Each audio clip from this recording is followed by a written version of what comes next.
Je me baladais sur YouTube et moi, quand je suis sur mon temps libre, je ne regarde pas tant de vidéos que ça sur la politique. La vérité, je regarde quelques streamers, quelques streameuses à droite à gauche, histoire de savoir un peu ce que les autres y font aussi pour pouvoir avoir un peu de data, ou puis aussi pour avoir les avis des gens, tu vois, sur certains sujets. Mais moi, ce que je regarde majoritairement, c'est des vidéos qui parlent de jeux vidéo, concrètement. Voilà, ça reste ma passion centrale dans la vie. En ce moment, je suis sur une grosse phase de regarder des vidéos de lore Magic. Voilà, me demandez pas pourquoi. Et du coup, forcément, je connais bien tous les youtubeurs qui font des vidéos sur les jeux vidéo. Genre, je les connais très bien, même, hein. Tous les Pseudoless, les Ego, les Bring the Sun, les grosses revues, tous ces trucs-là, etc. Et tout. Et je suis tombé il y a pas longtemps, du coup, sur ce mec, euh, qui s'appelle Magma, que je ne connaissais pas. Et j'ai vu que sa vidéo s'appelait genre, tout le monde a cru à ce mensonge pendant 30 ans. Et ça parle de Gandhi, d'armes nucléaires et de civilisation. Genre, civilisation le jeu, hein, pas les concepts d'Eric Zemmour. Et du coup, je suis en mode, ça m'intéresse. Plus ça, attends. Je vois que quelqu'un dans le chat me demande s'il y a un lore autour de Magic. Mais c'est le meilleur lore. C'est vraiment un des lores les plus complets, complexes, extraordinaires de l'histoire de la fiction.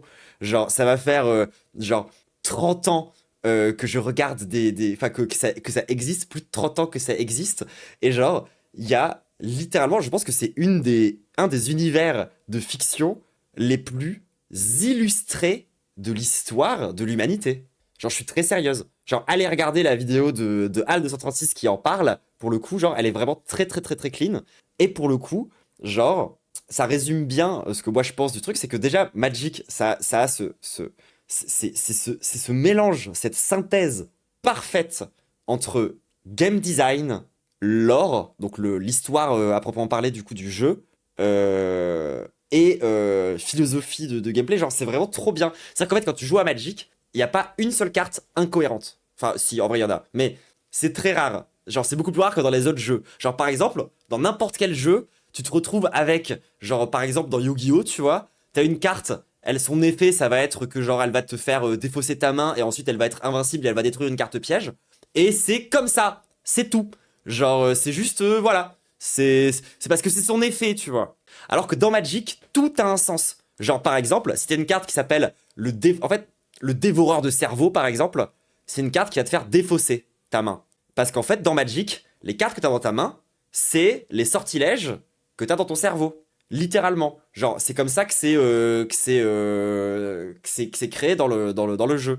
Concrètement, genre, avoir des cartes dans la main, ça signifie quel sortilège tu vas pouvoir lancer.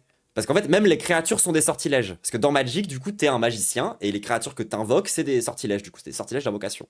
Et donc, du coup, lorsque t'as une carte, par exemple, qui va te dire, genre, tu as un très très très gros cerveau, bah, en fait, c'est une carte qui va te faire piocher. Parce que c'est cohérent. Qui l'a lancé, me dénonce-toi.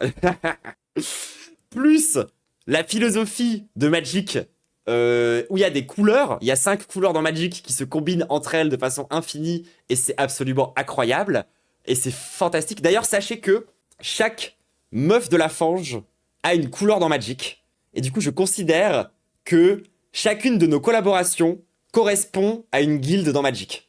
Les guildes, c'est genre quand tu mélanges 2 ou 3 couleurs. Comme on est 5, ça fonctionne à la perfection. Et en plus de ça, chaque couleur qu'on a toutes fonctionne absolument parfaitement. Je vais évidemment, immédiatement, vous donner c'est quoi les couleurs de Magic de toutes les meufs de la fange. Parce que, genre, j'attendais le bon moment pour le faire, mais genre, c'est trop parfait. Alors, évidemment, moi, je suis rouge. Les gens, vas-y, y a pas de doute à avoir là-dessus. Genre, je suis vraiment Chandra. Enfin, je sais pas comment le dire autrement. Genre, je suis rouge. Ça, y a aucun doute à avoir là-dessus. Lou est de toute évidence vert. Genre, vraiment, ça, y a pas de problématique par rapport à ça. Genre, les grenouilles, le côté très chill, le côté très sympa, etc. et tout. C'est évidemment Lou est complètement et définitivement vert. Écharpe est de toute évidence bleu parce que c'est la couleur du contrôle, c'est la couleur mentale. Et que genre Écharpe c'est un peu cette meuf de la CIA mais qui est décidée de se lancer en indépendant et qui sait tout sur tout. En plus c'est sa couleur préférée. Genre c'est évidemment le bleu pour Écharpe. Ça vraiment, il y a vraiment aucun doute à avoir là-dessus. C'est vraiment les decks contrôle, c'est les contre-sorts, c'est vraiment Écharpe corps de malade.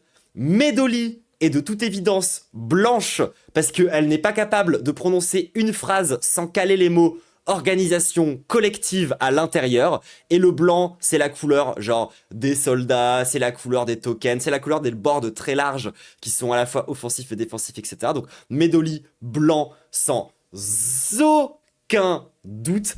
Et de toute évidence, il n'en reste qu'une parce que c'était la plus évidente, donc je l'ai gardée pour la fin. C'est Archicrasseuse qui est noire, hein, de toute évidence, parce que genre vraiment, enfin, j'ai déjà vu un stream de Archicrasseuse, genre vraiment, c'est genre, c'est à vie, quoi. Donc c'est incroyablement cohérent le fait que les 5 meufs de la Fange forment les 5 couleurs de Magic de façon absolument parfaite.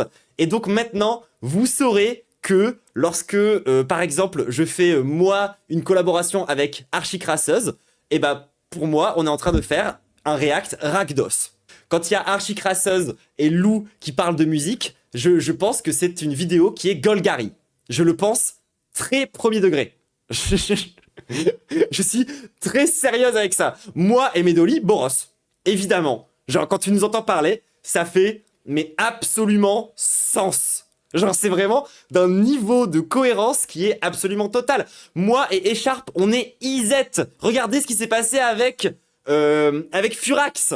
On a même pas le temps d'invoquer une créature, le truc était mort. Vraiment, genre, c'est trop grave. C'est trop grave à quel point ça fonctionne. Genre, mais oui, c'est incroyablement logique, tout le monde.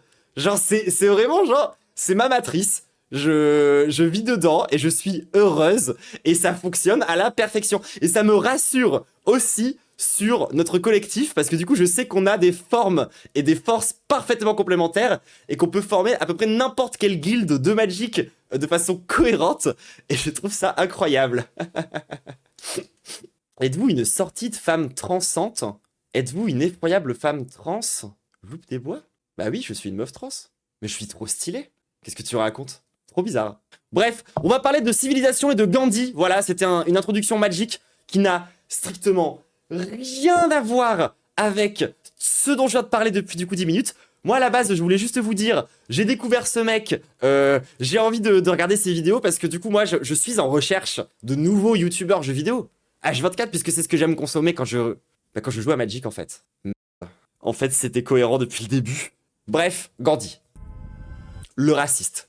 Si vous demandez à un inconnu à quelle personnalité historique il pense quand on parle d'utiliser l'arme nucléaire, il vous répondra sûrement Kim Jong-un, le leader nord-coréen, ou peut-être Harry Truman, l'homme qui a donné Tu connais le joueur du grenier? Non, c'est qui? le feu vert pour C'est genre, il fait que des jeux où ça se passe dans un grenier? la destruction d'Hiroshima et Nagasaki. Mais demandez à un joueur de civilisation, et il vous répondra Gandhi. Si pour la plupart des gens, Gandhi représente la paix et la non-violence, pour les joueurs de Civ, il est un personnage Alors oui, il représente pas que ça, hein, parce que je connais un peu trop sa vie, mais bref. hypocrite, cruel et sans pitié, qui attend patiemment dans l'ombre le moment où il pourra anéantir ses adversaires à grands coups d'explosion nucléaire. Dans Civilisation, faire confiance à Gandhi Genre moi, j'avoue, je n'ai jamais joué à Civilisation. Et genre, c'est en lançant cette vidéo pendant 2 secondes que j'étais en mode, attends, quoi? Attends, comment ça? Quoi? Et du coup, j'ai voulu en savoir plus. c'est faire confiance au diable.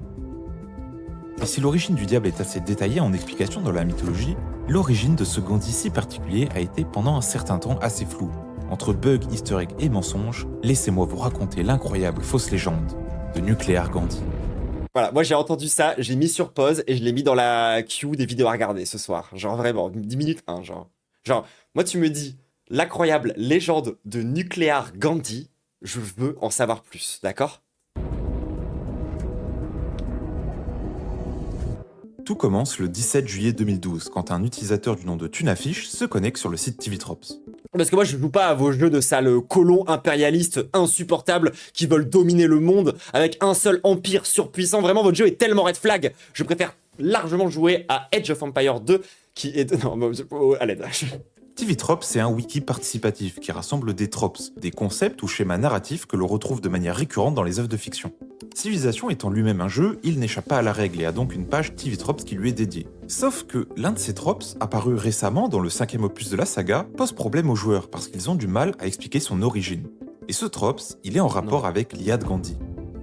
En vrai, si, j'ai déjà fait 1 ou 2 reacts à des vidéos de joueurs du grenier pour le coup, parce qu'il a des vidéos hyper intéressantes pour moi, de ce que je peux en dire, sur sa chaîne secondaire. Genre, en vrai de vrai, typiquement, la vidéo de JDG sur les microtransactions, c'est une des meilleures vidéos, déjà qu'il a jamais fait, à mes yeux. Et j'ai vraiment des trucs à dire par rapport à ça, tu vois, parce que du coup, moi, j'ai été dev de jeux vidéo, j'ai été dans cette espèce d'industrie horrible, je sais un petit peu comment ça se passe en interne, etc. et tout, et je trouve que il a vraiment un avis assez éclairé sur la question, un peu trop orienté autour des questions de psychologisation bizarre, etc. et tout. Moi, je pense qu'on peut vraiment avoir un discours beaucoup plus radical, révolutionnaire par rapport à ça, tu vois, par rapport à comment les microtransactions, c'est un immense scam fou du bus. Genre, typiquement, les Battle Pass, encore une fois, mais vraiment, c'est le max de l'exploitation, genre, c'est trop grave. Et du coup, la vidéo était vraiment bien, et ça, j'y avais react. Je crois que la vidéo doit encore être sur ma chaîne de VOD. Et du coup, ouais, en vrai, il y a quelques vidéos de JDG, genre, que je trouve intéressantes de fou à react. Civilisation est un jeu de stratégie au tour par tour où vous jouez le leader d'une civilisation de l'âge de pierre à l'âge de la conquête spatiale. Plus précisément, c'est ce qu'on appelle un 4X. 4X pour explorer la carte, exploiter les ressources, expandre son empire et exterminer tous ceux. Il est tellement red flag, votre jeu, putain de merde. Oh là là là là là là. Oh wesh, c'est trop grave. Genre vraiment, enfin, genre, c'est trop grave. À quel point c'est un jeu de colons. Genre, c'est trop grave. Genre vraiment, genre, tu sais, les gens sont trop contents de pouvoir jouer à Israël. C'est trop, c'est une dinguerie, genre vraiment. Genre vraiment, comment quand tu vois ça, tu te dis, ah, quel bon jeu de gauche. qui se mettent sur votre chemin. Parce que oui, vous n'êtes pas la seule civilisation sur la carte. Il y en a plein d'autres, contrôlées le plus souvent par des IA. Oui, mais toi, tu dois contrôler la civilisation qui va les dominer tous. La civilisation qui va s'imposer comme le seul et unique empire gigantesque. La civilisation, pour ne pas dire supérieure. Et s'il y a bien Vraiment, votre jeu de suprémaciste là. une chose qu'il ne faut pas rater dans un jeu de stratégie, ce sont les IA. Alors évidemment, comme dans tous les jeux, il faut des IA qui ne soient ni trop fortes ni trop nulles, parce que sinon on ne s'amuse pas. Mais pour les jeux de stratégie en particulier, il y a une autre règle à respecter. Il faut que l'IA soit un minimum imprévisible. Si l'IA fait toujours la même chose, le joueur utilisera toujours la même stratégie. Alors, et si vous voulez la version darwinisme social, biologisante, bizarre, complètement folle, jouez à Sport. Ce qui enlève tout l'intérêt d'un jeu de stratégie. Et pour régler ce problème, Sid Meier, créateur Oh, après, quel bon jeu Sport. Après, moi, la vérité, quand je joue à Sport, vous voyez la phase où tu contrôles un seul animal, où c'est encore un peu genre avant les tribus, le moment où vraiment t'es juste un animal, après que tu sois une bactérie, généralement, je me pose dans ce mode-là et je fais ma vie. Genre, moi, mes games de sport, c'est vraiment ça. C'est à base de, genre, je reste au stade animal. Ça me convient très bien. Et je deviens vraiment cette espèce d'animal qui ressemble à rien, où j'ai genre des ailes, je tire du poison partout, je suis invincible, je me déplace d'un bout à l'autre de la map sans aucun problème. C'est vraiment le meilleur mode de jeu.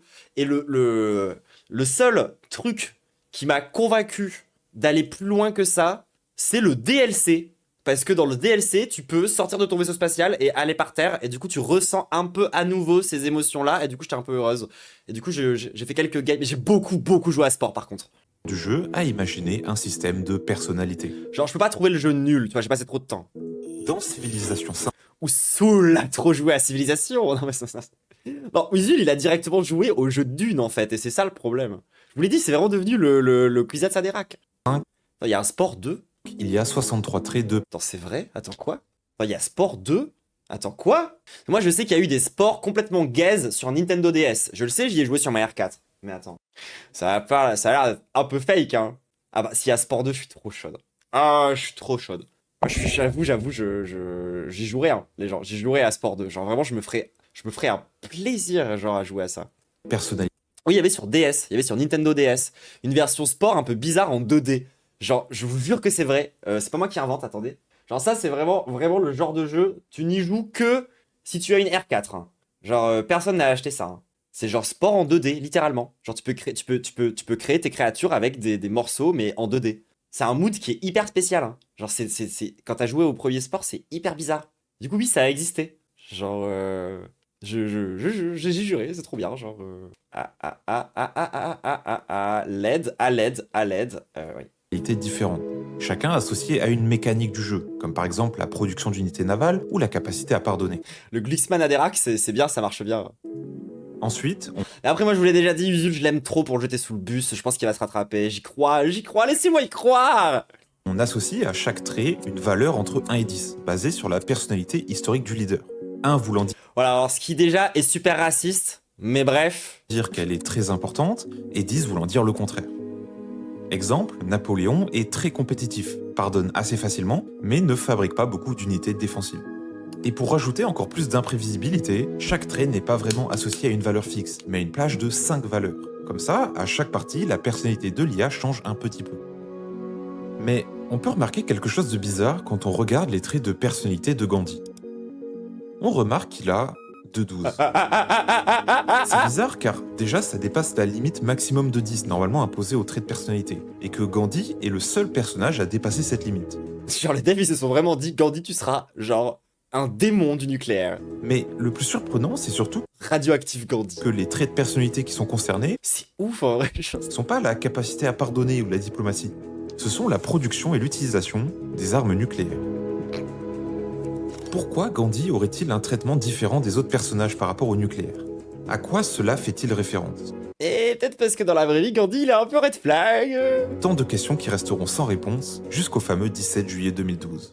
On est donc 2 ans après la sortie de Civ 5, et malgré le temps qui passe, on ne sait toujours pas expliquer l'origine de l'easter egg. Le problème? Nuclear Gandhi est inconnu du grand public. Il n'est pas caché en soi, mais les statistiques de personnalité que je vous ai montrées plus tôt ne sont pas visibles directement dans le jeu. Seuls les joueurs qui traînent sur les forums ou les wikis sont au courant, ce qui forcément limite le nombre de personnes qui connaissent l'histoire, et donc le nombre de personnes qui peuvent apporter une réponse. À ce moment-là, la piste la plus prometteuse est qu'il s'agisse d'une référence à Indira Gandhi, ancienne première ministre de l'Inde qui a développé un programme nucléaire indien et qui partage le même patronyme que le très connu pacifiste. Mais à vrai dire, c'est la piste la plus prometteuse, car c'est la seule piste qu'on a. Du moins jusqu'à ce que une affiche se connecte et raconte une toute nouvelle histoire. L'histoire d'un bug du tout premier jeu qui a donné à Gandhi sa réputation de fanat des armes nucléaires. L'histoire qui manquait à Nuclear Gandhi pour devenir une légende d'Internet.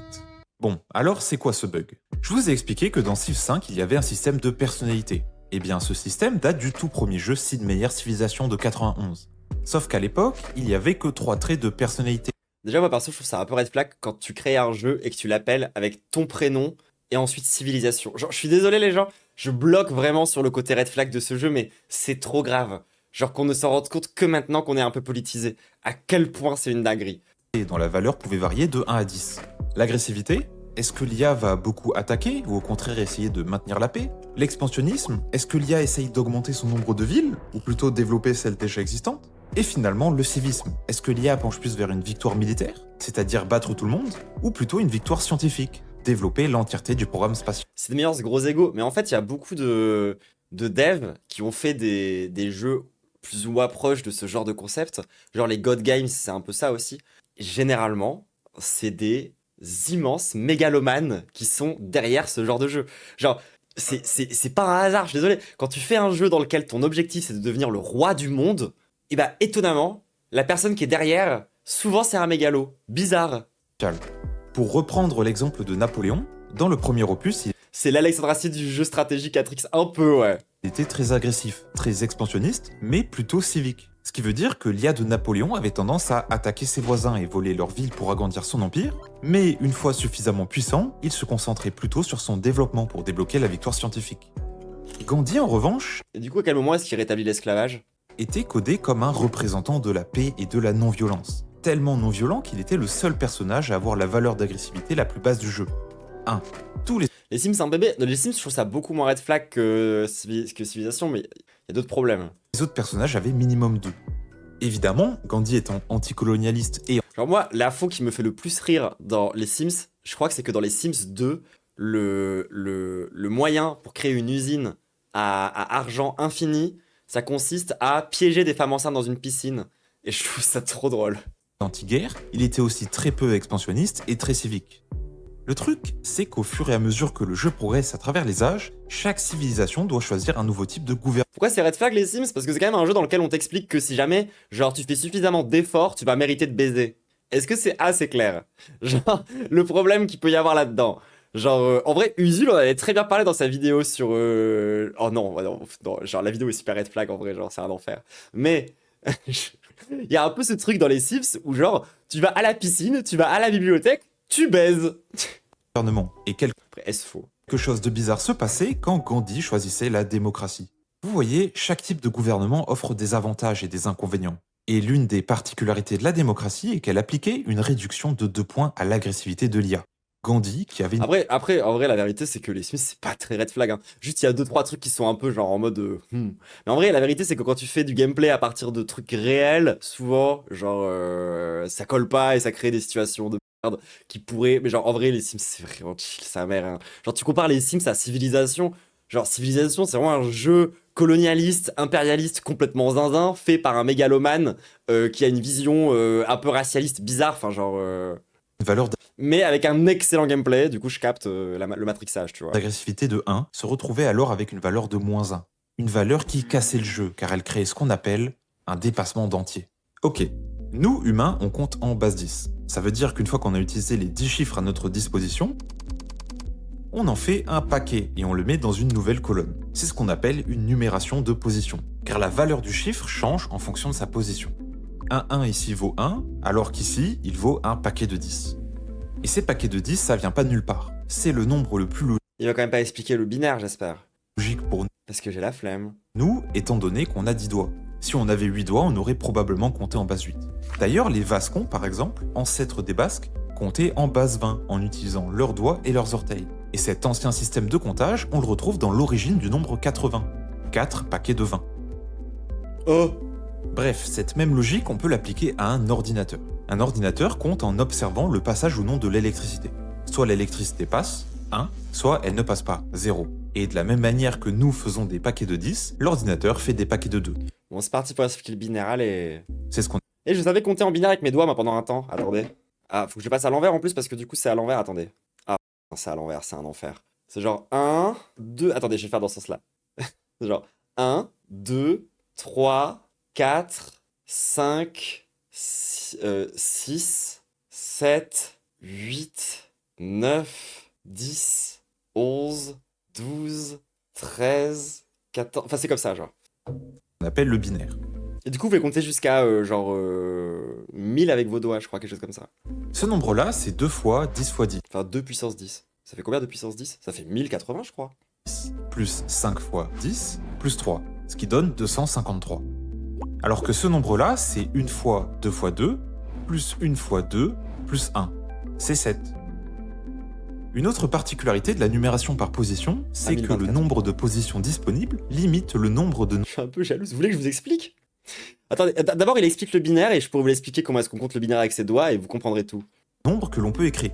Alors, je sais que ça fait beaucoup de fois le mot nombre, mais vous inquiétez pas, vous allez comprendre avec un exemple. Si vous prenez un cadenas à code à 3 emplacements, le plus grand code possible que vous pouvez écrire, c'est 999.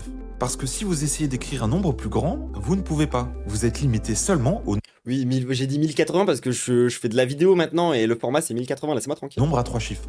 De la même manière, le nombre binaire maximum que l'on peut écrire sur par exemple 8 bits, c'est ça. Autrement dit, 255 en base 10. Maintenant, qu'est-ce qui se passe si vous rajoutez Bon alors, du coup c'était pas très clair, je vais vous réexpliquer moi-même. Attendez, j'ouvre un document Google Doc. Trop heureuse de faire ça, genre. Attendez. Hop. Comment ça se connecter? Genre, je suis pas connecté à Google sur... Ok, je vous explique. Là, on va mettre les nombres. Genre 1, 2, 3, 4, 5, 6, 7, 9, 10, 11. Alors, on va jusqu'à 12. En gros, imaginez que vous n'avez le droit que à 2 chiffres. Et là, j'en ai déjà mis une dizaine. Donc en fait, tu peux pas compter de cette même façon-là. Donc du coup, 1, ça va être égal à 1. Ça, c'est logique. 2, du coup, bah tu peux pas faire écrire 2, parce que t'as que 1 et 0. Du coup, qu'est-ce que tu fais? Bah t'écris le nombre d'après, logiquement. 10. Le 3, du coup, tu avances. Sauf que là, maintenant, t'as un 0 que tu peux remplacer par un 1. Donc du coup, tu fais 11. Ensuite, t'as le 4. Et là, t'es dans le même problème qu'avant. Faut que tu rajoutes un truc, sauf que bah t'as pas d'autres chiffres qui sont à ta disposition, t'en as que 2. Du coup, c'est égal à 100. Le 5, du coup, bah ça va être égal à 101. Toute logique. Parce que du coup, tu rajoutes un 1 derrière, comme dans les nombres classiques. Tu vois, genre, quand j'ai écrit 10, là, bah après j'ai écrit 11 et 12. Parce que du coup, j'ai rajouté progressivement les chiffres qui se cumulent. Bah là, c'est pareil. Du coup, ce qu'il y a après 10, c'est forcément 11. Sauf que comme t'as pas d'autres chiffres, ce qu'il y a après 11, c'est forcément 100. Ce qu'il y a après 100, c'est 101. Et tu peux continuer comme ça pendant un moment. Genre, du coup, en respectant la même logique, après 101, t'as 110. Après 110, t'as 111. Après 111, du coup, tu vas avoir 1000. Et tu continues comme ça. Hop, 1001. C'est une logique qui est pas évidente à prendre au début, mais une fois que t'es dedans, c'est fine. Du coup, la 1010. Ensuite, ça va être égal à 1011. Ensuite, ça va être égal à... Vous l'avez le chat? Ça sert à quoi? Ça sert à faire du binaire, genre ça sert à coder tout, tout, tout, tout. Vous l'avez le chat? Interro surprise, je m'en bats les couilles. Bien, bien, bien petit poids. Non, si je fais pas d'erreur, c'est ça. Après là, on commence à arriver dans le moment où tu commences à faire des erreurs. Genre là, c'est le moment où c'est compliqué. Parce que du coup, le 11, genre, tu passes à l'entier d'au-dessus, quoi, concrètement, du coup, ça fait genre 100. Et du coup, le prochain, il est facile, le 13, c'est égal à, comme ça, avec un 1 derrière. Celui d'après, du coup, 14 est égal à ça. Et le dernier, du coup, ça va être le 15, qui va être égal à ça. Maintenant, si jamais vous mettez le 0 en plus au tout début, qu'est-ce qui se passe? Ça fait qu'on a un total de 16 nombres. Et c'est pour ça que quand tu as un total de 4 possibilités, tu obtiens du coup 16 possibilités. Donc quand tu fais un truc en 4 bits, ça te donne 16 options, entre autres. Donc du coup, c'est pas 16 bits. Genre, le nombre de bits, c'est pas le nombre de possibilités. C'est le nombre de chiffres que tu peux mettre. Donc là, on est en 4 bits. Mais si jamais tu passes du coup genre en 8 bits, en fait le calcul il se fait avec des puissances de 2. Et c'est un peu... J'ai la flemme d'expliquer précisément pourquoi. Et du coup, à partir de là, comment on compte avec ses doigts? Ok, non, je suis perdu en fait. Regardez la logique.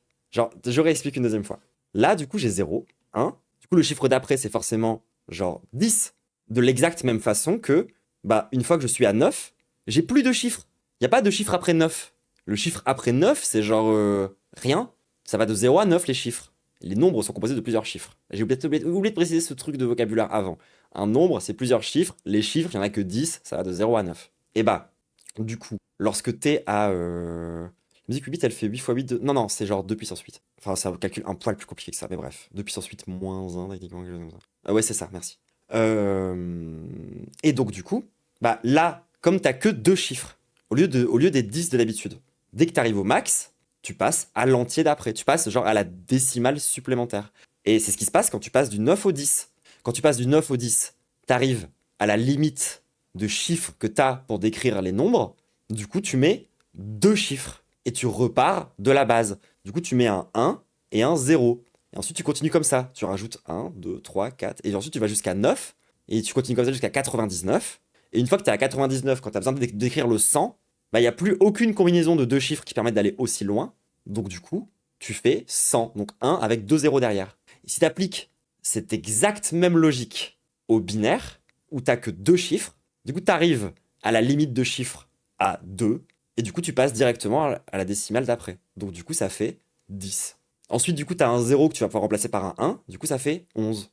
Après le 11, pour décrire le chiffre d'après, tu n'as plus aucune combinaison qui fonctionne. Donc, ça fait 100. Et tu continues comme ça en rajoutant progressivement, du coup, les chiffres comme dans les nombres normaux. Sauf que tu n'en as que 2. Et genre, ça a l'air plus compliqué comme ça. Mais en vérité, c'est une forme de simplification par rapport à comment on compte en base décimale. Et du coup, comment je compte ça avec mes doigts maintenant? Plus précis. C'est bon, c'est ce doigt-là. Ça, du coup, c'est 1. Si je mets genre à côté, vous allez comprendre. Ça, du coup, c'est 1. Ça, du coup, c'est 2. Ça, du coup, c'est 3. Ça, du coup, c'est 4. Ça, du coup, c'est 5. Ça, du coup... Ah merde, je me suis planté. J'ai dû me planter quelque part. Mais concrètement, voilà. C'est genre... ça permet de faire des trucs comme ça. Et oui, d'ailleurs, c'est très bien, très, très bien dit ça. Du coup, ça fait que tu vois très facilement quels nombres sont pairs et quels nombres sont impairs. Parce que du coup, les nombres impairs, ils finissent par un 1, les nombres pairs, ils finissent par un 0, tout simplement. Et du coup, ça fait sens par rapport à quand je compte avec mes doigts. Genre, bon, j'arrive plus facilement à faire. Ah, attendez. Ah, comme ça marche. Du coup, 1, 2, 3, 4. J'aime bien le 4. 5, 6. Je me suis encore planté. Hein. Bon, j'arrive pas à savoir où je me plante. Attendez. 1, 2, 3, 4, 5, 6, 7. C'est bon, je l'ai. Je l'ai. C'est parce qu'en fait, j'avais oublié. Oui, oui, oui, j'avais oublié de rentrer mon pouce, effectivement. Et donc, du coup, voilà. En fonction de. Si quelqu'un vous regarde avec ses mains et qui fait genre une combinaison de cons comme ça, avec des doigts qui sont relevés dans tous les sens, ça fait un nombre techniquement. Et du coup, tu peux compter jusqu'à 1000 avec tes doigts. Et ça, c'est trop stylé, je trouve. Mais de la même façon que Vous savez comment est-ce que... pourquoi est-ce qu'on compte en base 60? Parce qu'en fait, on compte en base 60 les minutes et les heures. Vous savez pourquoi ou pas? En vrai, c'est un peu connu, à moins que vous sachiez pourquoi. C'est par rapport à nos phalanges. Parce que, en gros, genre, si tu comptes juste tes phalanges, t'en as 1, 2, 3, 4, 5, 6, 7, 8, 9, 10, 11, 12 par main. Du coup, déjà, ça fait 12 heures. Donc, si tu mets les deux comme ça fait 24 heures. Et ça, c'est très stylé déjà de base. Mais du coup, pareil, ça, si tu le fais, si tu fais 12 fois 5, et ça tombe super bien. T'as une main à côté pour compter. Du coup, comment est-ce qu'on compte en base 60 à la base, genre dans la Grèce antique et tout? 1, 2, 3, 4, 5, 6, 7, 9, 10, 11, 12, 13, 14, 15, 16, 17, 18, 19, 20, 21, 22, 23, 24, 25, 26, 27, 28, 29, 30, 31, 32, 33, 34, 35, 36, 37, 38, 39, 40, 41, 42, 43, 44, 45, 46, 47, 48, 49, 50, 51, 52, 53, 54, 55, 56, 57, 58, 59, 60 minutes. Tu comptes avec l'autre main, en fait. Genre, du coup, 12, c'est le truc de base, et tu le refais 5 fois, parce que du coup, tu peux compter sur ta main, sur ton autre main. Du coup, en fait, c'est comme ça que tu peux compter jusqu'à 60. C'est sûr que c'est pas juste une coïncidence? Non, je suis quasiment sûr que c'est vraiment ça, genre. Genre, pour le coup, genre, les unités, ça sort pas de nulle part, hein. Genre, non, passeport 2. Ah, je suis encore perdu. Ah, c'est bon. Ajouter un. Bon voilà, c'était le point sur on peut compter en des bases différentes que la base 10. Genre typiquement, on compte avec une base 60 pour les minutes et les heures, même si en vrai on n'a pas un symbole, on n'a pas 60 symboles. Donc on a quand même, c'est un espèce de mélange entre compter de façon décimale et compter de façon en base 60. Et il y a une autre base dont vous avez déjà peut-être entendu parler, c'est la base hexadécimale. Parce que du coup tu rajoutes des lettres. Ce qui permet du coup de compter genre jusqu'à énormément. En fait, c'est l'inverse du binaire. Le binaire, c'est genre t'enlèves des chiffres et l'hexadécimal, c'est t'en rajoutes. Et notamment, typiquement, toutes les couleurs fonctionnent comme ça. Genre, si vous tapez n'importe quelle couleur dans des logiciels genre Photoshop, vous allez toujours avoir le nombre en hexadécimal. Du coup, pour chaque couleur est associé un chiffre, enfin un nombre en hexadécimal, quoi, concrètement. Genre 0, 1, 2, 3, 4, 5, 7, 8, A, B, C, D, E, F. Et ça va jusqu'à F, je crois. Genre, typiquement, si jamais je tape genre noir hexadécimal, ça va être genre que des zéros. Parce qu'il y a toutes les couleurs. Si jamais je mets blanc en hexadécimal, ça va faire que des F. Parce que du coup, ça max toutes les couleurs. Mais si jamais je mets le rouge en hexadécimal, c'est là que ça devient intéressant. Ça fait 2 fois F et 3 zéros. Enfin, 4 zéros, pardon. Et concrètement, ça veut dire que du coup, l'intérêt de compter en hexadécimal, c'est que du coup, tu peux voir directement la quantité de chaque couleur que tu as en fonction de quel endroit tu regardes dans le chiffre en hexadécimal. Genre, je vous ai dit que le rouge, c'était FF40. Je crois que le bleu, c'est genre 00 FF00. Et le vert, c'est genre 40 puis FF. Donc en fait, ça permet d'avoir une vision de comment dire, de comment est-ce qu'on construit les couleurs pour les pixels, parce que toutes les pixels, si vous ne le saviez pas, sont composés en fait d'une combinaison de ces trois couleurs-là, le rouge, le vert et le bleu, alors que quand on fait ça à l'encre, ça fonctionne différemment. Tu as du cyan, magenta, du jaune et du noir, mais c'est encore différent. J'ai inversé le bleu et le vert. Pardon, j'ai inversé le bleu et le vert. Mais en gros, ça permet du coup d'avoir une vision de comment fonctionnent les couleurs grâce du coup à ça. Voilà, très bien, merci de la papate. Merci le chat. Voilà, ce que j'ai expliqué du coup c'est ça. Et en gros du coup ça fait les trois couleurs pures de chaque pixel. Et c'est pour ça qu'on a créé le code hexadécimal à la base.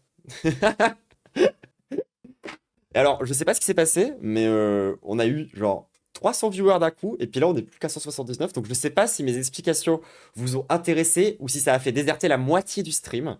En tout cas, j'ai fait mon travail de prof de physique.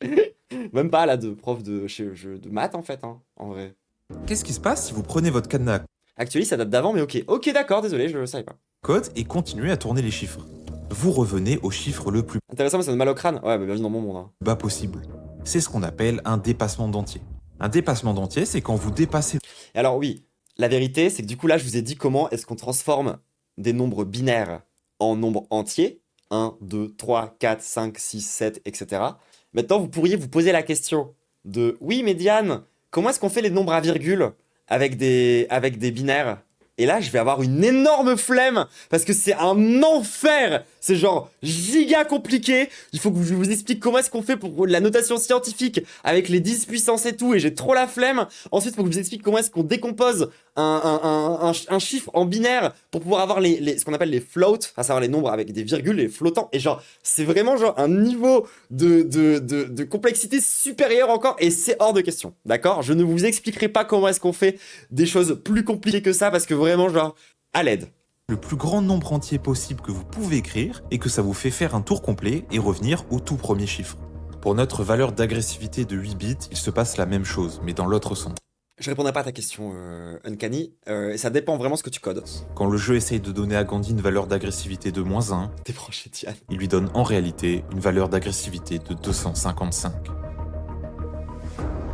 Avoir un Gandhi avec une valeur d'agressivité 25 fois supérieure au maximum du plus agressif des adversaires est impressionnant, mais ne suffit pas à perturber suffisamment la partie. Souvenez-vous, pendant toute la partie, Gandhi n'était ni agressif ni expansionniste, il n'a donc pas d'armée. Mais c'est justement ça qui rend le nouveau Gandhi si terrifiant. Si Gandhi n'a pas d'armée, c'est parce qu'il investit tout son temps, toutes ses ressources, toute son énergie dans la recherche scientifique. Du coup, il lui reste quoi? L'Inde possède parmi les meilleurs scientifiques du monde, les Ah, c'est meilleures logique. infrastructures, le plus grand nombre de sciences partout. Et avoir le plus grand nombre de sciences partout permet... D'ailleurs, du coup, je pense que je l'annonce, parce que de toute façon, il a aucun sens ce React. Genre vraiment, genre, on a regardé 8 minutes 52 de vidéo, j'ai parlé que de Magic et de maths. Genre, pour le moment, franchement, genre, c'est... Désolé, hein, au ref qui a fait la vidéo, genre, on est vraiment très très dissipé. Et en plus, je suis en train de faire une annonce. Genre, je vous le dis du coup, probablement après la période de Noël, il y aura sûrement des Reacts, moi et Onibaku, sur les vidéos de science de Bruce de la chaîne Israël y penser, où du coup on va faire du React et je vais pouvoir un peu parler de science, ça va être trop bien, genre. Mais non seulement de découvrir de nouvelles inventions bien longtemps avant ses adversaires, Wesh! Merci Baby Azanabi, je crois, un truc du genre, attends, j'ai genre le pseudo très compliqué à prononcer, mais merci pour les 10 subs, genre wesh! Merci beaucoup, et mes alertes sont cassées d'ailleurs, je sais pas pourquoi. longtemps avant vous, mais C'est genre Baby Hassan. surtout, à ce moment-là de la partie, de bientôt découvrir une arme qui, par sa puissance de Genre, merci beaucoup. destruction et la terreur qu'elle engendre chez l'ennemi, va changer la guerre à tout jamais. Intérim régal, merci, merci. C'est genre, c'est ma paye pour avoir fait un cours de science, c'est ça? Avec le programme Atoms for Peace, la technologie nucléaire fait L'idée du siècle, troublante fit Onibaku. Alors déjà, on s'entend super bien et on parle en privé, mais surtout, genre, imaginez troublante fit Onibaku face à Bruce de y penser, genre. ses premiers pas sur le Sonami. Today, at 15:45 hours, India conducted 3 underground nuclear tests in the Pokhran Lake. Le premier essai nucléaire explose à Pokhran, nom de code Smiling Buddha. Gandhi, qui était une menace pour personne, devient alors une menace pour tout le monde. Étant lié avec le plus de science, il devient le premier à débloquer l'arme nucléaire. Et si vous avez eu le malheur de lui prendre ne serait-ce qu'un bout de territoire au cours de la partie, il aura une excuse parfaite pour vous le faire payer très cher. Avec une origine enfin établie, Nuclear Gandhi quitte son statut de simple blague pour celui de légende. Mais comme souvent, les légendes ne deviennent pas populaires grâce à celui qui les écrit, mais plutôt celui qui les raconte. Dans le cas de Nuclear Gandhi, il faudra attendre 2 ans de plus, en 2014, pour qu'un utilisateur de Reddit poste un vieux comic montrant la différence entre le vrai Gandhi et le Gandhi de Civilisation. Le comic devient rapidement très populaire, et quand les nouveaux demandent quelle est l'histoire derrière cette BD, on leur répond avec l'explication donnée par Tunafish. À partir de là, tout va s'accélérer. De nombreux anciens joueurs commencent à raconter des anecdotes qu'ils ont vécues avec Gandhi. D'autres font des mèmes, ce qui propage la légende à d'autres sites et à d'autres J'avoue qu'il est exceptionnel, le même Gandhi nucléaire, je suis désolé, c'est trop bien. communautés. Mais le plus grand coup de pouce, c'est quand elle sera reprise par des journalistes de jeux vidéo qui l'exposeront enfin au grand public. Grand public qui va adorer. Et évidemment qu'ils allaient adorer. Gandhi est le représentant de la paix, le représentant de la non-violence, l'IA censée être la plus gentille du jeu. Donc l'imaginer péter un câble et commencer à atomiser des villes entières à coups de bombes nucléaires, c'est extrêmement ironique et extrêmement rigolo. Alors, Pacifisme je sais radioactif. que le vrai Gandhi a plein de casseroles au cul. Il testait Il le mentionne quand même. sa chasteté en dormant avec des très jeunes filles, toutes nues. Il avait des positions très patriarcales envers les femmes et n'aimait pas beaucoup les noirs. Ah Mais- ouais, ça c'est peu de le dire. 90% de la population n'a jamais entendu toutes ces histoires. Dans l'imaginaire collectif, Gandhi, c'est le visage du pacifisme. C'est le dernier nom sur la liste des gens prêts à déclencher un holocauste nucléaire. Oui, il aurait directement pu dire avec des enfants. Hein. Et ce qui va venir encore plus renforcer la réputation de l'Indien le plus connu de la planète, c'est la sortie de Civilisation 6. Fini les statistiques de personnalité. C'est vrai, ça, il est où Toxoplasma glandi? Ça le concerne, genre? Maintenant, les personnages ont 2 agendas. Le Nucléaire Toxoplasma glandi. Tu sais, à la fin, son blast, ça sera plus aucun sens, genre. premier, c'est leur agenda principal, l'équivalent de leur personnalité, qu'ils gardent tout le temps. Le deuxième, c'est un agenda caché. Un agenda qui est choisi aléatoirement parmi une liste et qui change à chaque partie pour garder le côté imprévisible des jeux précédents. La particularité de Gandhi, c'est qu'il a 70% de chances de choper l'agenda caché Nuke Happy. Agenda qui transforme n'importe quel leader en quelqu'un qui n'hésite pas à utiliser des armes nucléaires et respecte les civilisations qui montrent leur force par la possession d'armes nucléaires. Nuclear Gandhi était au sommet de sa popularité. C'était devenu plus qu'une légende de civilisation, c'était une légende du jeu vidéo. Sauf qu'un jour d'été 2019, un tweet allait mettre un coup de pied dans la fourmilière. Le 18 juin 2019, le marketing manager de chez Firaxis, le studio qui développe Civilization, publie ce tweet. Et si l'histoire largement partagée et repostée, selon laquelle l'amour de Gandhi pour les armes nucléaires dans le Civilization original était causé par un bug, était totalement fausse. Et c'est vrai que c'était une question que personne ne s'était posée. Ça faisait tellement longtemps que tout le monde racontait cette anecdote que Ah, attends, c'est tellement logique. personne n'avait pris la peine de la vérifier. Et c'est même pire que ça. On ne pouvait pas vraiment vérifier parce que la plupart des journalistes jeux vidéo ne citent jamais leurs sources. Et quand ils le font, ils citent Comme la plupart des youtubeurs. leurs collègues qui ont eux-mêmes Genre moi. repris l'histoire d'un autre journal et ainsi de suite. Le tout sans qu'aucun ne prenne le temps de vérifier les informations. Alors, pour la première fois en 7 ans, un journaliste va décider de mener l'enquête. Ce journaliste, il s'appelle Chris Brad de la chaîne YouTube People Make Games. Et il va utiliser une technique digne de Tom Cruise dans Mission J'ai déjà entendu parler de sa chaîne, je crois. Impossible pour accéder à la vérité. Il va envoyer des mails. Et ben ouais, le journalisme jeu vidéo c'était compliqué en 2019. Il envoie donc un mail à Touquet, l'éditeur de Civilization. Et après 2-3 échanges, il rentre en contact avec Brian Reynolds, co-développeur de Civilization 1 aux côtés de Sid Elle est connue, ce mec. Meier et concepteur principal de Civilization 2. Avec Brian sous la main, Chris lui demande « Est-ce que l'histoire du bug de Nuclear Gandhi est vraie ?» Bien que cela fasse 20 ans que je n'ai pas vu le code de Civ 1, je peux toujours te dire avec 99,99% de certitude que le bug de Gandhi est complètement faux. En fait, d'après Brian, il n'y avait que 3 niveaux d'agressivité possibles. Gandhi était au niveau le plus bas, c'est vrai, mais tout comme Lincoln ou Hammurabi, il n'était pas spécialement plus pacifiste qu'un autre. Même dans le cas d'un dépassement d'entier, si Gandhi se retrouvait effectivement avec une valeur brute de 255, le jeu aurait considéré ça comme un trait d'agressivité de niveau 3, donc pas plus que les autres personnages agressifs.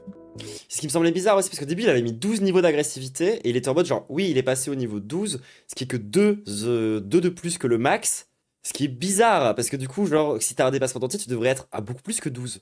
Et dans tous les cas, un dépassement d'entier n'aurait pas été possible. C'est ce qu'affirmera Sid Meier lui-même un an plus tard dans ses mémoires.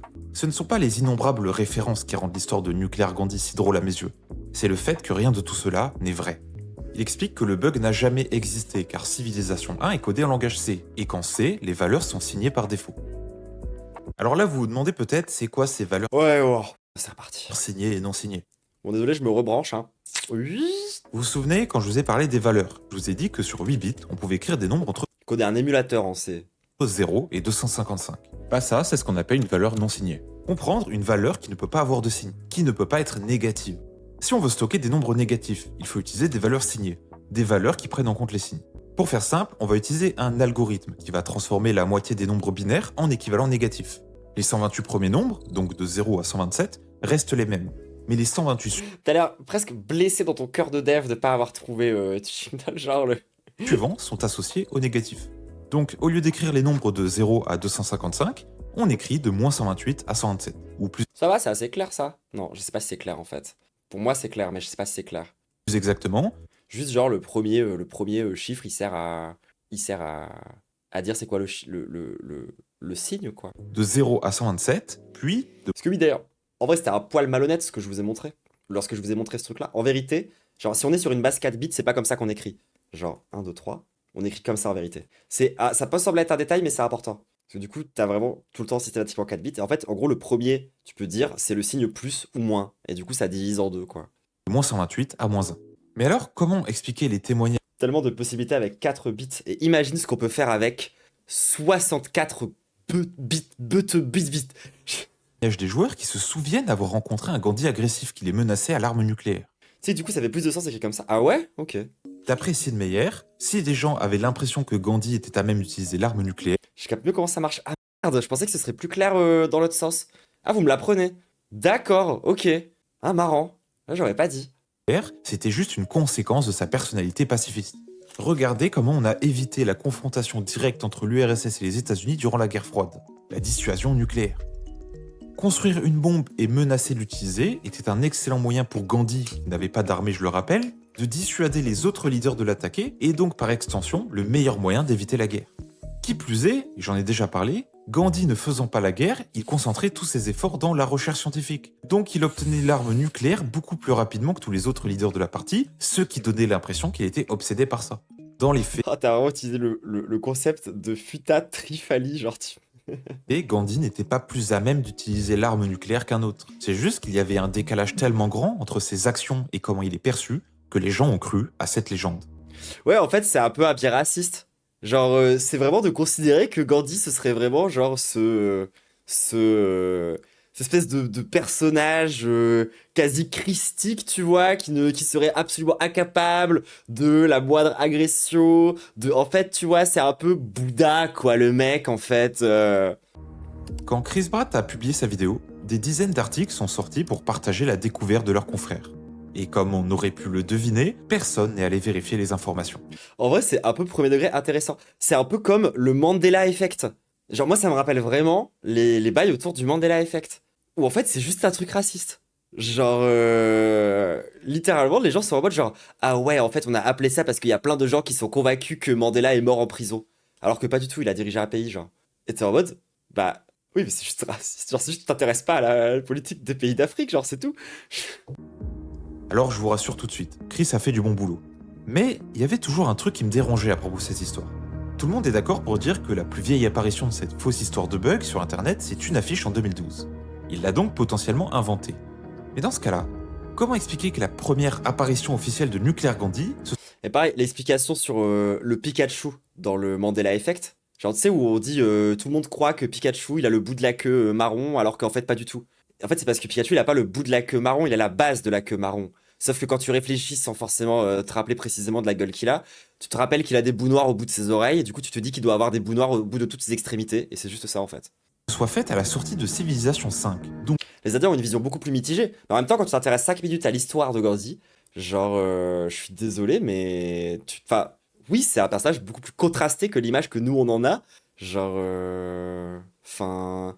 Genre, oui, il est plutôt vu comme le père de l'indépendance de l'Inde, et c'est pas. Enfin, la non-violence, c'est un truc qu'il a plus théorisé que pratiqué à des moments, genre. 2 ans avant le poste de Tunafish. En supposant que Tunafish ait menti et qu'il ait inventé cette histoire, qui a donné aux développeurs de Civilization l'idée de Nuclear Gandhi?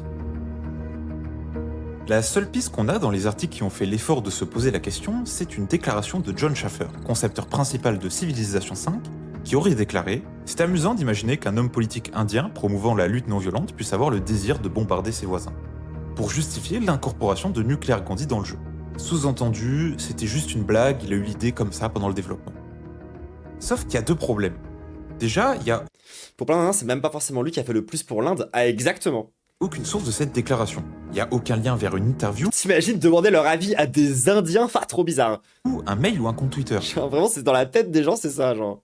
On ne sait pas ni où ni quand il a prononcé C'est comme les gens tombent de leur chaise quand ils apprennent que, en Amérique du Sud, par exemple, Hitler n'est pas vu de façon très différente de plein d'autres dirigeants. Genre, bah oui, en fait. Hein. Genre, eux, ils voient très bien la continuité. Hein. Ils ont pas le côté diabolisation que nous, on a eu de la propagande post-guerre mondiale. Du coup, pour eux, bah, c'est assez cohérent et c'est juste un dirigeant, genre autoritaire, certes, mais comme plein d'autres. cette phrase. Et puis, en vrai, cette justification, elle est complètement irréaliste. Il faut se remettre Non, mais c'est encore autre chose. dans le contexte. Civilization 4, c'est un classique de l'époque. Non seulement c'était un excellent jeu, mais en plus, il n'avait aucune concurrence. Des excellents 4X, meilleurs que Civilization, il va y en avoir, mais pas avant 2014. En 2009, pendant le développement de Civilization 5, Civilization est la référence ultime du 4X. Tous les yeux des fans du genre sont rivés sur Firaxis. Donc maintenant, Phyrexia? imaginez-vous à la place de John Schaffer. Vous êtes responsable du 4X le plus populaire de la planète. Il y a une pression monumentale qui pèse sur vos épaules puisque vous devez faire un jeu meilleur que le meilleur jeu qui existe actuellement. Quand on a ce genre de responsabilité, on ne s'amuse pas à changer arbitrairement les statistiques d'un personnage iconique de sa saga sans une raison ultra solide. Parce que Nuclear Gandhi, ce n'est pas juste une blague, c'est une mécanique du jeu. Normalement, les easter eggs suivent une règle implicite. Oh ouais, c'est vrai que ça fait 15 mois d'abonnement. Attends, toi, tu t'es abonné genre la semaine où j'ai commencé, quoi, quelque chose comme ça. C'est vraiment, tu es mon sablier, genre. Qui est de ne pas perturber l'immersion du joueur. Un easter egg, c'est censé être un bonus, une référence, un truc caché dans un coin de la map ou que le joueur peut activer ou désactiver à sa guise. Là, modifier les statistiques Attendez, on est d'accord que c'est juste la map de Mario en 3D? Mais oui. de la map ou que le joueur peut activer ou désactiver à sa guise. Là, modifier les statistiques de Gandhi, c'est modifier le jeu, c'est modifier le gameplay, l'expérience. Bref, c'est tout modifier. Prendre autant de C'est Dying Light. Faut trop que je le joue, apparemment, c'est trop bien Dying Light. risques parce qu'un lundi tu t'es levé en pensant « Tiens, ce serait marrant si Gandhi utilisait l'arme nucléaire ». Ça n'a aucun sens. Et puis quand on y réfléchit un peu, on se rend compte que le bug, il n'y a pas vraiment de preuve incontestable qu'il ait jamais existé. Quand Brian dit qu'il est à 99,99% sûr que le bug est faux, c'est basé sur des souvenirs d'un code qu'il a écrit il y a plus de 20 ans. Et quand Sid Meier dit que le C utilise des valeurs signées par défaut, ça ne veut pas dire qu'il ne pouvait pas faire une erreur et utiliser une valeur non signée. Donc à ce moment-là, je commence à douter. Bien sûr, les mecs sont des professionnels, et bien sûr, s'ils disent que le bug n'a jamais existé, il n'a probablement jamais existé. Mais ce petit trou dans Moi, je pense que je crois davantage au fait que le bug n'a jamais existé et que juste on est low-key raciste avec Gandhi et que juste on a récupéré le ref pour donner une espèce d'image orientaliste ultra cringe de l'Inde dans laquelle on a littéralement plaqué nos fétichismes sur eux et on s'est dit du coup basiquement Gandhi égale Bouddha. Je suis sincèrement sûr que c'est ça qui se passe dans la tête des racistes et que du coup c'est bizarre qu'ils puissent utiliser des armes nucléaires, genre. l'histoire. Le fait que personne n'est capable d'expliquer la vraie origine de Nuclear Gandhi, c'est comme si le destin disait « il y a encore quelque chose à découvrir ». On n'a pas des copies de Sif de l'époque pour tester. Alors il faut savoir que un jeu c'est compilé. Et en fait, en vérité, genre il se passe un truc assez particulier du coup quand tu codes un jeu, c'est que les joueurs n'y ont pas accès à ce code. Parce que précisément en fait, il y a une phase intermédiaire entre le code et le jeu que tu as à la fin qui s'appelle la compilation. C'est-à-dire qu'en gros, le code c'est de la logique humaine, c'est fait pour que toi tu puisses comprendre, pour que toi tu puisses créer des systèmes à l'intérieur, mais c'est pas directement compréhensible par une machine. Donc en fait, il faut passer par des intermédiaires qui vont en gros concrètement créer un espèce de truc imbitable pour toi, mais très facilement compréhensible pour un ordinateur, parce que du coup tout va passer par du binaire justement. Et c'est ça en fait, quand tu compiles un jeu, du coup t'as plus le code dans la compilation. Donc même si t'as une version du jeu, t'as pas forcément le code. Il y a des méthodes de rétro-engineering qui permettent de partir d'un jeu compilé et de revenir sur le code source, mais généralement, c'est compliqué. Genre, c'est vraiment, genre, t'as pas tout le code, ou faut que t'improvises des trucs, ou faut que tu... C'est très très compliqué. Genre, oui, le code source, c'est pas accessible parce que t'as une copie du jeu. Genre, moi par exemple, j'ai Doom 2016 sur mon PC, j'ai aussi Unreal 4 sur mon PC qui permet de coder des jeux dans le même moteur de jeu que Doom, mais ça ne me permet absolument pas d'ouvrir Doom comme si c'était un projet de jeu vidéo et de faire mes modifications à l'intérieur facilement. C'est beaucoup plus compliqué que ça. pour celui qui Et c'est aussi pour ça qu'il y a une vraie diff entre les jeux qui laissent les joueurs faire du modding et rajouter leurs propres trucs et ramener concrètement du code personnel à l'intérieur des jeux. Parce qu'en fait, si tu fais pas l'effort de rendre le truc accessible, c'est super dur sa mère. creuse juste un peu plus. Donc, il fallait que je mène ma propre enquête. Il fallait que je mette ce dernier coup de pelle pour savoir la vraie origine de Nuclear Gandhi. Ok, si on résume, Nuclear Gandhi apparaît officiellement pour la première fois en 2010 à la sortie de Civilization V, et la fausse histoire de son origine en juillet 2012, écrit par Tunafish. Donc la première chose que je me suis dit, c'est qu'un moyen assez simple de prouver que John Schaffer n'a pas inventé Nuclear Gandhi, c'est de trouver une preuve de l'existence de la légende datant d'avant 2010. Alors j'ai commencé à fouiller des forums, des articles, à jouer avec les dates de publication, et j'ai trouvé quelques pistes Et elle est grave bien sa vidéo, on est d'accord? Genre, comment le ref fait que 4000 vues? Ça me fout le seum pour lui, genre. prometteuses. Sauf qu'à chaque fois, il y a un problème. Par exemple, cet article IG Genre, c'est bien monté, c'est bien rythmé, il raconte des trucs intéressants. Franchement, clean de fou, enfin, genre, on va lui envoyer de la force, hein. IGN datant de 2008 présente les personnages de Sid Meier Civilization Révolution, une version mobile et console de Civilization. Quand vient le tour de Gandhi, il commence leur paragraphe par « Rien ne ressemble plus à Sid Meier Civilization que Gandhi vous menaçant avec des armes nucléaires pendant qu'il vous raquette pour obtenir votre technologie. » Alors là, je me dis bingo 2008, c'est écrit noir sur blanc que Gandhi a la réputation d'utiliser des armes nucléaires. C'est nickel. Sauf que oui, l'article date bien de 2008, mais il a été modifié en 2012. Et impossible de trouver la trace de l'article original, donc impossible de savoir si cette phrase a été écrite avant ou après 2010. La façon dont est écrit la C'est quoi sa chaîne? Sa chaîne, il s'appelle Magma avec 2 A, les 2 derniers pas, celui du milieu. Et franchement, du coup, les gens qui regardent ça sur YouTube, je vous encourage sincèrement genre, à aller regarder sa chaîne et tout. Moi, je pense que c'est ce que je vais aller faire. Le lien est en description. Envoie-lui de la force, genre, franchement, il mérite. phrase sous-entend que ça fait longtemps que cette réputation existe. Mais qui nous dit que le journaliste n'a pas découvert la réputation de Gandhi Comme Gandhi avait en plus des valeurs low-key nationalistes hindoues, pour le réhabiliter en figure de pureté hindoue. Ouais, c'est vrai qu'en ce moment, il y a un gros délire nazi bizarre, hein, suprémaciste hindou en Inde, et c'est pas du tout étonnant que ça arrive, quoi. après la sortie du 5e opus, puis est revenu pour rendre son article un peu plus actuel. Et c'est comme ça avec toutes les pistes que j'ai trouvées. Il y a des sous-entendus. Il y a des gens qui disent que Gandhi était plus violent dans leur parti ou qu'il avait fabriqué une bombe. Mais aucun ne réunit tous les éléments en même temps. Aucun ne peut être utilisé comme preuve. Je me suis donc retrouvé dos au mur. Je n'avais plus le choix. Il fallait que j'utilise ma botte secrète. Une technique spéciale digne des plus grands journalistes de la planète. J'ai envoyé un mail. Bah ouais, après tout, s'il y a bien une Oui, et si jamais vous comprenez pas à quel point c'est une immense dinguerie de vouloir faire un truc de suprémacisme en Inde, regardez une carte un peu de distribution, genre ethnique, religieuse, ce que vous voulez, et vous allez tout de suite comprendre le PB. personne qui sait qui a inspiré John Schaffer. C'est John Schaffer lui-même. Donc je me suis débrouillé pour récupérer son adresse mail et lui demander directement. Il m'a répondu. Et non, ce n'est pas lui qui a inventé Nuclear Gandhi. En fait, la rumeur du bug, soi-disant inventée par Tunafish, existe depuis des années. Si bien qu'elle était déjà connue chez Firaxis et avait déjà été débunkée en interne bien longtemps avant la sortie de Civilization 5. Mais comme l'histoire revenait souvent aux oreilles de John pendant le développement du jeu, il s'est finalement dit que ça ferait un bon easter egg et a décidé de faire de Nuclear Gandhi une réalité. Donc non, John Schaffer n'a pas directement inventé Nuclear Gandhi, pas plus que Tunafish a inventé le bug du dépassement d'entier. Oui, c'est littéralement une légende. L'histoire existait déjà bien longtemps avant. Et puis, si le bug a été débunké il y a très longtemps chez Firaxis, on peut supposer qu'à cette époque, les développeurs avaient la Chez Phyrexia? mémoire suffisamment fraîche pour ne pas se tromper, et donc être à peu près sûr que le bug n'a effectivement jamais existé. Je dois vous avouer que ce mail, ça a été un peu les montagnes russes émotionnelles.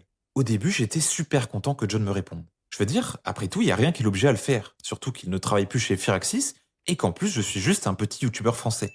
Et puis, le bonheur a laissé place à un peu de déception. Parce que bon, je m'attendais pas à la révélation de l'année, mais j'aurais bien aimé avoir une histoire un peu plus croustillante à vous raconter. Et finalement, la déception a commencé à se transformer en interrogation.